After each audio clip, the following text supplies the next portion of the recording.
KUAM News Headlines is presented by Calvo's Insurance, a legacy of trust, serving Micronesia since 1938. Matson and the Adahi Tano program. Cars Plus, home of Guam's first and only lifetime limited powertrain warranty. IP&E, fueling excellence. McDonald's of Guam, I'm loving it. And King's Restaurants, always open, always local, and serving up favorites for over 40 years.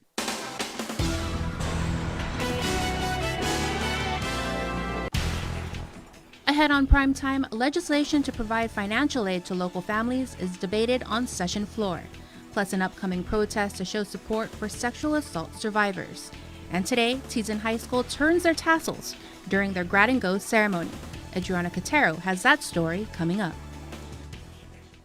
Half a day and good evening, everyone. Topping our news, another round of fights at the Guam legislature. Here's more on the late night action on as Bill 367, legislation to provide financial aid to local families, hit the session floor. Sabrina Salas-Matanani reports. Introduced by Senator Amanda Shelton, and after public hearing requirements were waived for Bill 367, it was game on.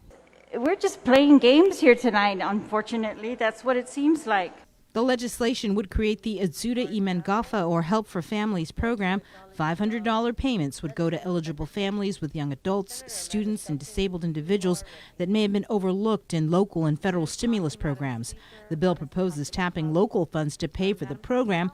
That is until BBMR and DOA, during the Committee of the Whole, indicated there wasn't enough local funding. As a result, Republican Minority Leader Senator Tello Taitigui introduced an amendment scrapping the local funding options and instead incorporating language that CARES Act funding may be appropriated. Her amendment failed, but the bill's author introduced a similar one. So in addition to the funding sources that were original to the bill, we add the CARES Act funding, which Mr. Carlson shared with us this evening would be the source of funding. We should note the governor has said, and a lawsuit was even cited during last night's session, that the legislature cannot appropriate federal funds, which would include CARES Act funding. The debate led to verbal sparring on whether the bill was even needed. Everybody here knows, Mr. Chair, that they could do this program tomorrow. They could have done it 3 months ago. They could do it anytime they want if they're going to use CARES money. They don't need this bill. But you know, we are trying to go through this charade of we're going to pass a bill, we're going to say it's CARES money that they're going to get to use. There were several things that have been brought up in this debate. One was a 1978 court case brought up by one of our colleagues, and that was an opinion of one of our colleagues. But also there was another one saying that, almost saying that this bill is not needed. In essence, this bill is worthless. And Mr. Chair, that's a difference of opinion as well, because unfortunately we have said that. Point of information, Mr. Chair. Point of information. It was not said that it was not needed. Point of order, Mr. Chair. It could be. The Vice Speaker has the floor. Point of order, Mr. Chair. The Vice Speaker has the floor. Mr. Chair. Just show some respect. So, just ladies, let me my finish. colleagues. The next time I have to gavel down and I'm going to call you out of order, I'm going to have to sergeant arms do what he needs to do. Senator Shelton's bill was moved to the voting file. Just today, Senator Jim Moylan sent a letter to Governor Lulian Guerrero requesting that instead of waiting for legislative action, she has the authority to implement the program now. Quote, the legislative vote is merely time-consuming, ceremonial formality, and these families need the help immediately. You have the ability to make it happen today. There was no session today. Instead, senators are scheduled to return on Friday at 10 in the morning to accept the State of Judiciary address from Supreme Court Chief Justice F. Philip Carbolito. Reporting for Guam's News Network, I'm Sabrina Salas, Matanani. There have been 3 new confirmed COVID-19 cases in the last 24 hours. 2 are from samples run through Public Health's lab from community testing, and a third at GMH. According to Public Health's updated situation report, 1 is male and 2 are females. 1 is between the ages of 30 and 39, another between 40 and 49, and another between 50 and 59 years old. None of the new cases reported contact to a confirmed case or had recent travel history. The number of COVID cases on Guam is 183, with 5 deaths, 168 recoveries, and 10 active cases. In the meantime, free community testing continues Tuesday, June 16th at the PD Mayor's office from 9 a.m. to noon. You do not need to have symptoms to be tested. Just bring an ID. Passengers on United Airlines will now be asked to complete a health self-assessment during check-in to confirm before boarding that they haven't experienced COVID-19 related symptoms in the prior 14 days. UAL's new Ready to Fly program is a new digital check-in process that requires customers to click Accept to indicate they've reviewed and can comply with a pre-boarding checklist. It's available on the United mobile app, website, kiosk, or in person with a United agent at the airport check-in counter.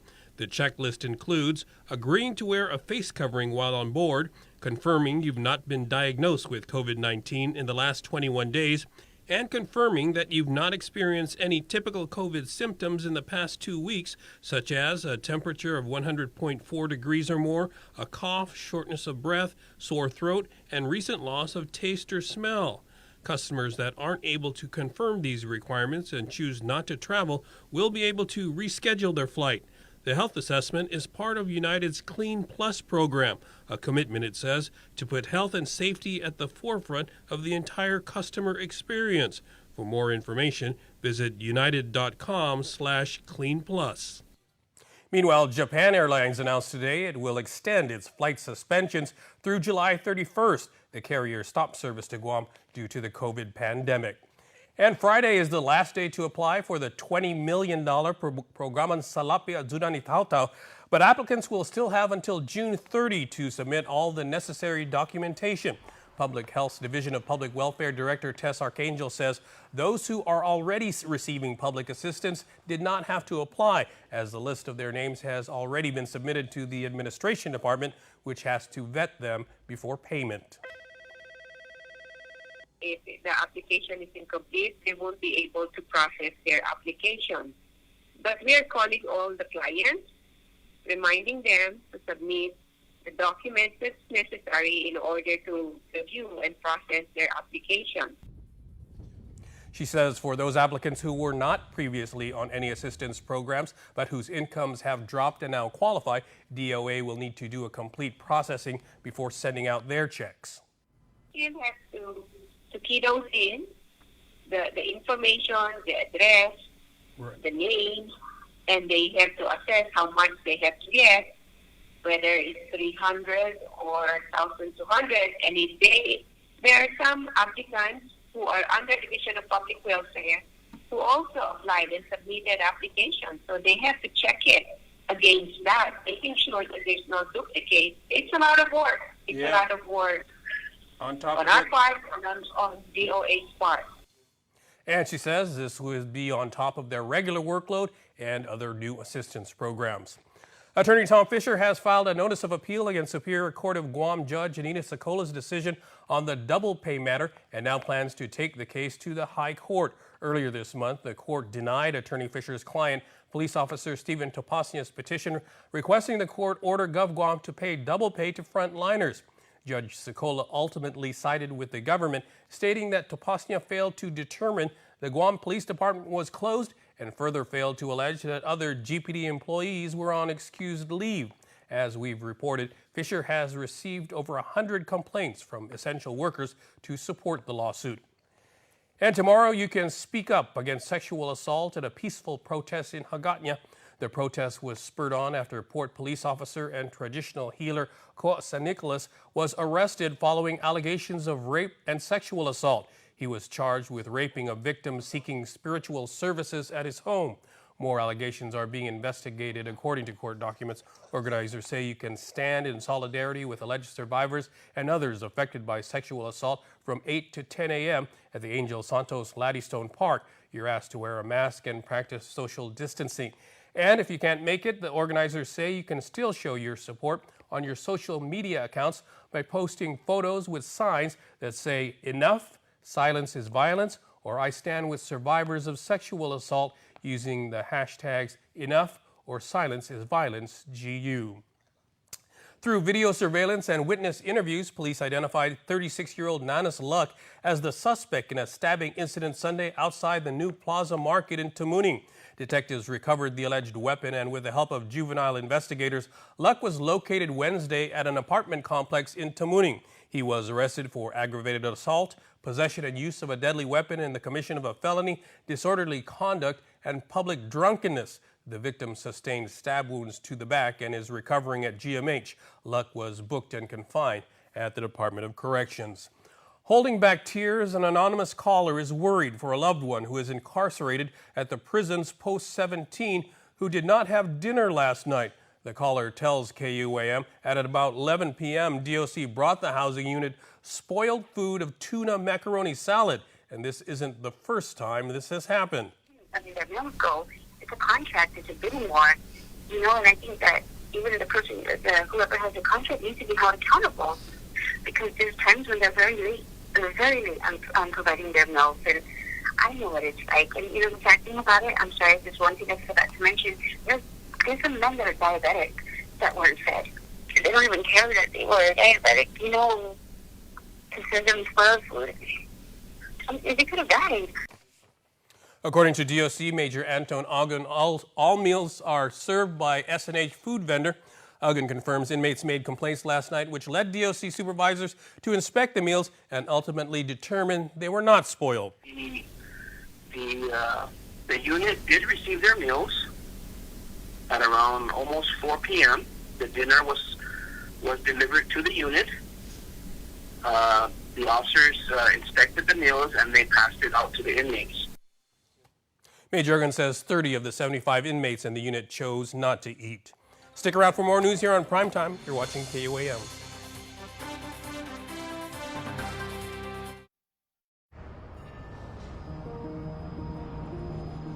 It makes myself and it makes my team members very proud to work for an organization that has been on island for many years with its focus on reliability, dependability, and commitment to the communities that they operate in. Matson's a great corporate citizen to the community. We all benefit from any sort of environmental commitment we make. One of the ways that we do that is with our Adahi Utano program. There's action behind it, and so action breeds commitment. With the Kaimana Gila coming to Guam, this brings a new age and modernization to the island. It's exciting for me because it's a brand new ship and we can carry more freight into the islands. It just shows growth for Guam and Micronesia. Matson would be nothing without its customers, and we hope to continue to serve you for decades to come. While we've all been through a lot over the years, typhoons, earthquakes, and now COVID-19, we've been able to get through these together. For more than 80 years, KUAM's Insurance has been protecting your homes, your businesses, and the health of your family. We are here today and we'll be here tomorrow. There are better days ahead. Tomorrow's a new day filled with hope and choices. The possibilities of what we can achieve together are limitless. Let's continue to work together to ensure a brighter tomorrow for all of us.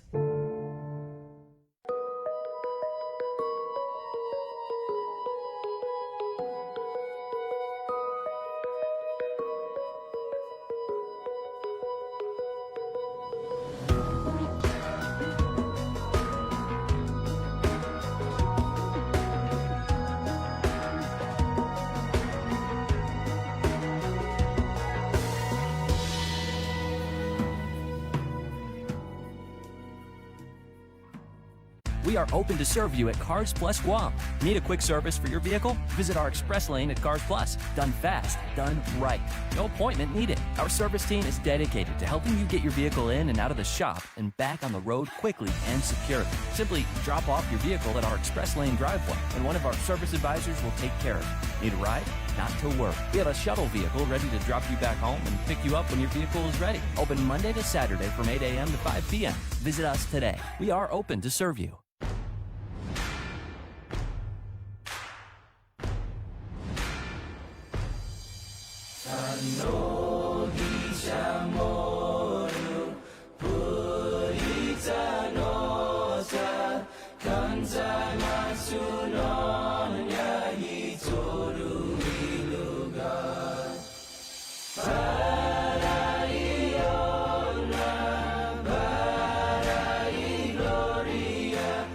Viva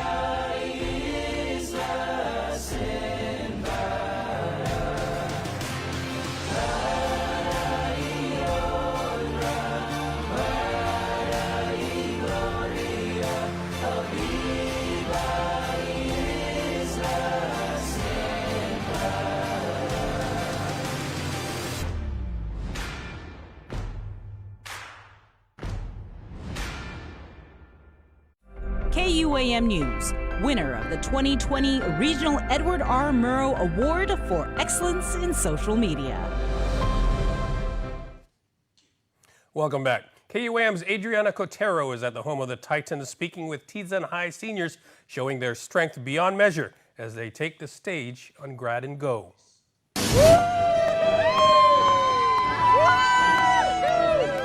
It's a once-in-a-lifetime experience. Brooklyn Barcinez and the entire class of 2020 are making history.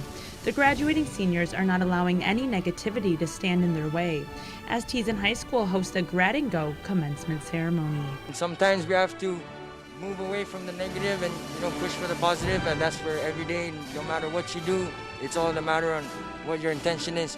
Moving for the positive and always with the Lord Most High. Keeping the faith, the Titan spirits are alive this afternoon. They tell KUAM how they feel after crossing the stage. How do you feel just crossing the stage?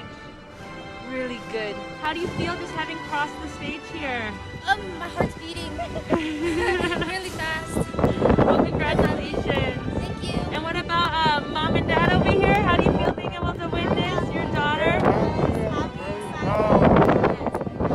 Family, friends, and loved ones drove by in cars decorated in Tizan High School's black and gold colors to see the graduates receive their diploma, turn their tassels, and continue onward. I'm very speechless right now. I've came this far just to get what really matters right here. And I want to thank my family right here in this very car with me. Family who shared in this life-changing moment, and not just by driving by. Senior Mark John Polino brought them on stage with him in a special way. It's showcasing all that I have done for my family. It says, I'm standing here today because you all helped me find my way. And away these Titans go to conquer the world. Like it says in one of the verses in the Bible that there is a never you cannot, there will always be a way. Congratulations. Reporting for Guam's News Network, I'm Adriana Cotero. The School Reopening Task Force will make a presentation Friday at a special GDOE board meeting on proposals for the next academic year. Superintendent John Fernandez. What's being discussed at this point is not 100% distance learning, but definitely distance learning is going to be a key part of it. We're looking at obviously safety first being the operating priority, and because of the safety parameters, it was pretty clear up front to most of our task force that it would be impossible to fit all of our students into the facilities based on their current enrollment. So we began discussing alternate scheduling as an option for our students, and that means that we're likely to break up our school populations into 3 groups to be able to go to school at 3 different times. GDOE has set aside CARES Act funding to buy equipment and resources. A final proposal is expected by the end of the month. Fernandez says the summer school program will also be discussed. In regional news, as investigations continue into the CNMI government spending through Typhoon U2 and COVID-19, our Tomas Manglonia sits down with the CNMI Attorney General to discuss how his office is impacted by the pandemic and growing calls for accountability. Here's more. We've got to be a transparent government, and you cannot have corruption in government. Attorney General Edward Manabusan sending a clear message, though some lawmakers and residents expressing doubt in the office amid months-long inquiries into actions by the executive branch. We have an obligation, when we have a duty, and we do this in a variety of different ways. And I just, there are things that we can't tell you what we're doing right now. And there are things that we can't, and we can do that on a limited basis. But we have to do our work, and we have to be very careful in how we do it and how we arrived at a decision. And it's got to be measured. We can't make a decision based on hearsay, but based on facts. And so, when that time comes, people will know. Outside of government operations, the AG reports that the investigative division is inundated with complaints of price gouging. We were able to go out and investigate those, and we've actually issued a number of cease and desist orders. The office is not immune to the fiscal impact caused by COVID-19. We furloughed 9 people, and our administrative staff are on a 64-hour work week. But their work continues, and he encourages the public to reach out. Our website, cnmioog.org, has a hotline, And we also accept complaints for consumer complaints through that. You just go in there, you can fill it in, fill out the application and submit it, and right away we get notified and we do investigations. Those investigations seemingly on the rise amid the crisis. Tomas Manglotnya for KUAM News on Saipan. The Forever 21 store at Guam Premier Outlets is closing for good. There will be one last opportunity on Monday to shop there, and that's according to GPO General Manager Monty Mesa. GPO is putting the remaining merchandise in the store on sale, and the proceeds will go to charity. Mesa says the company, which was undergoing bankruptcy in the mainland, had notified him that they had no plans to reopen. Stay tuned, more news ahead.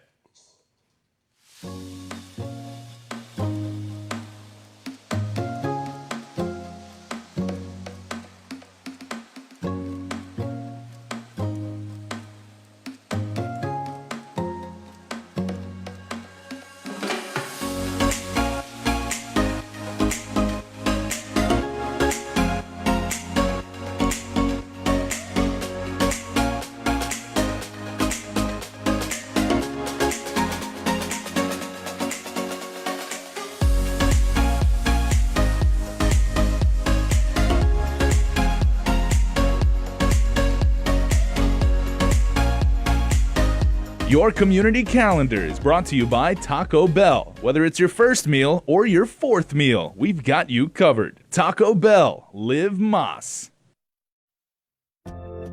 More freedom. To learn more.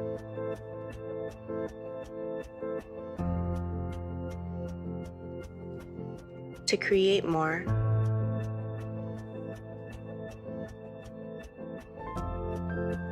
To connect more. Mix and match Data Pass. Take your data further. In this time of change, there is one thing we can do together. Respond to the 2020 Census of Guam. Every response will help Guam get the resources we need for healthcare, education, emergency services, infrastructure, and so much more. These resources are critical to the growth of our island for the next 10 years and beyond. We cannot do it alone, but together we can make a difference. Let's start now.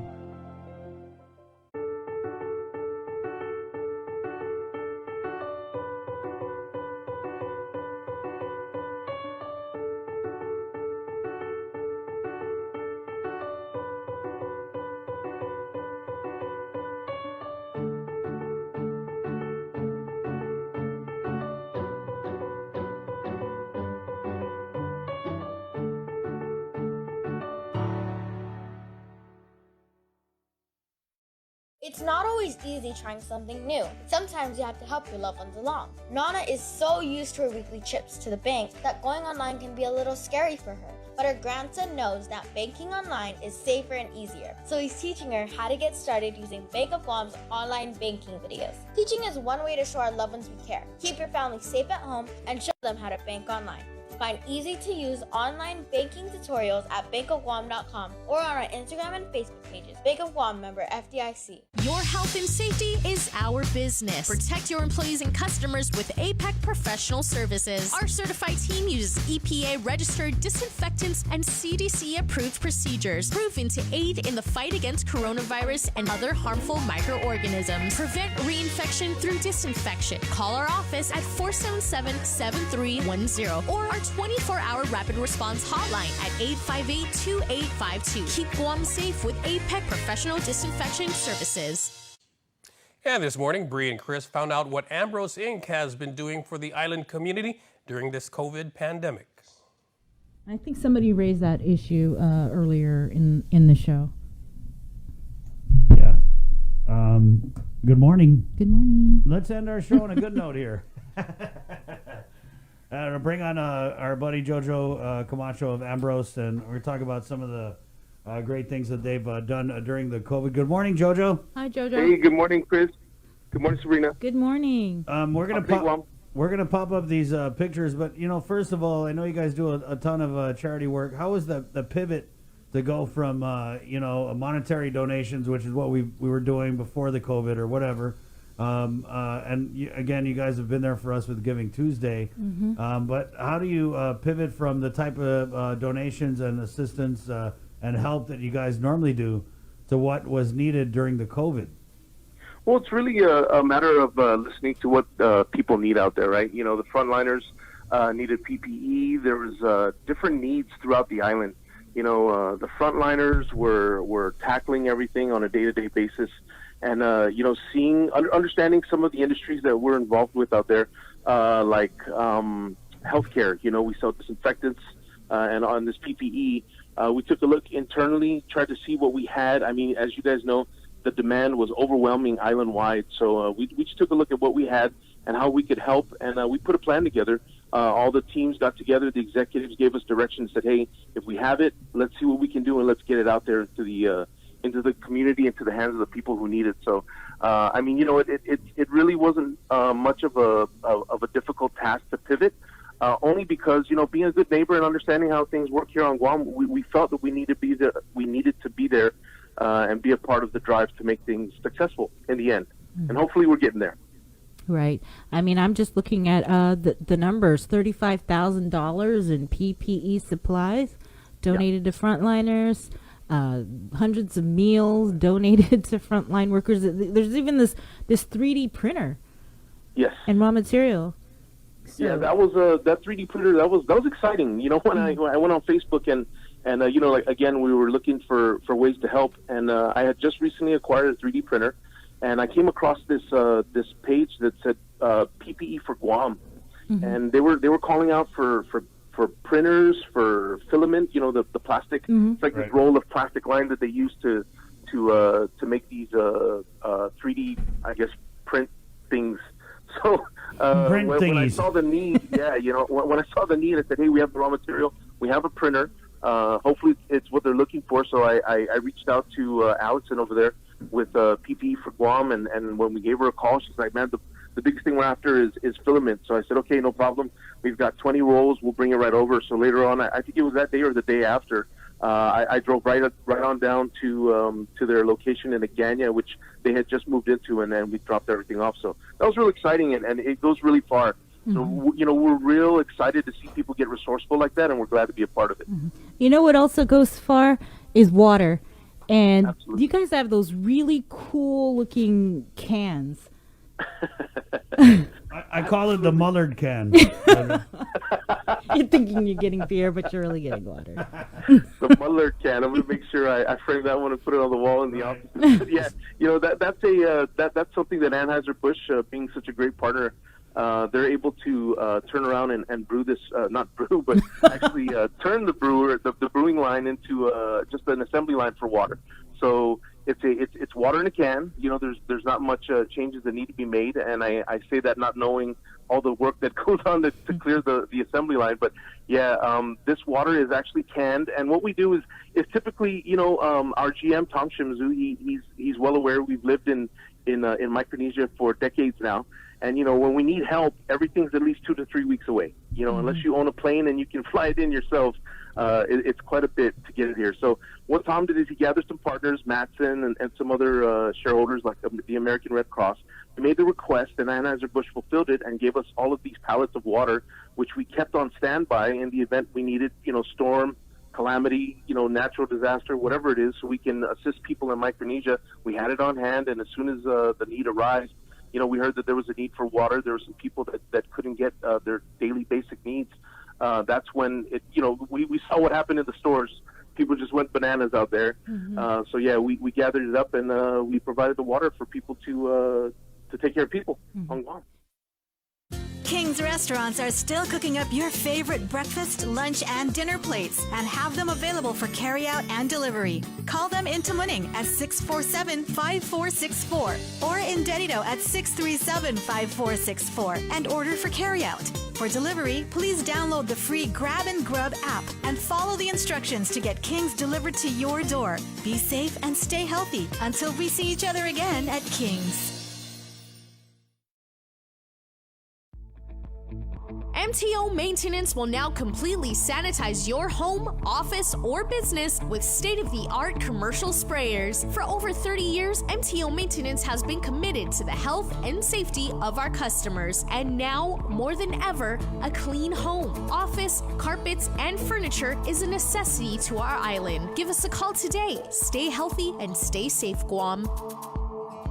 Call 647-6861 for an appointment.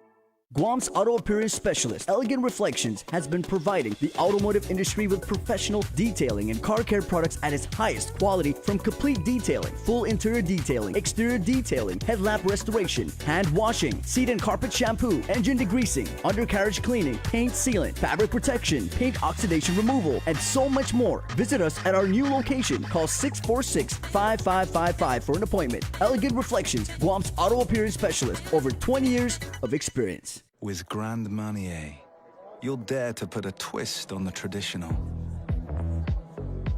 that will lead you to somewhere unexpected. Somewhere you can create something better than good. Here, you'll create something grand. Grand Marnier, a visionary blend of fine cognac and bitter orange liqueur. Live grand. And before we close out the news tonight, our latest round of birthday shout-outs from the Cold Stone Creamery Birthday Club. June 11th is a great day to have a birthday, so say it with me now, everybody. Here we go. 3, 2, 1. Happy birthday to Mary Jo Regis Perez, who blows out the candles today. Mary, we hope you had a great day. Vince Kinata also blows out the candles, so Vince, happy birthday from all your friends here at KUAM and Cold Stone Creamery. And a single belated birthday wish going out to Brittany Cabrera, who's born yesterday on the 10th. Happy belated birthday number 28, Brittany. Love your family and friends. Hope your day was filled with joy and happiness. Now, happy birthday to each and every one of you. We hope you guys had the best day ever. And remember, you can be a part of the Cold Stone Creamery Birthday Club by registering online on KUAM.com. Make sure to include your photo, your name, and your birthday. That's our report for tonight. Thanks for watching. Stay safe, everyone.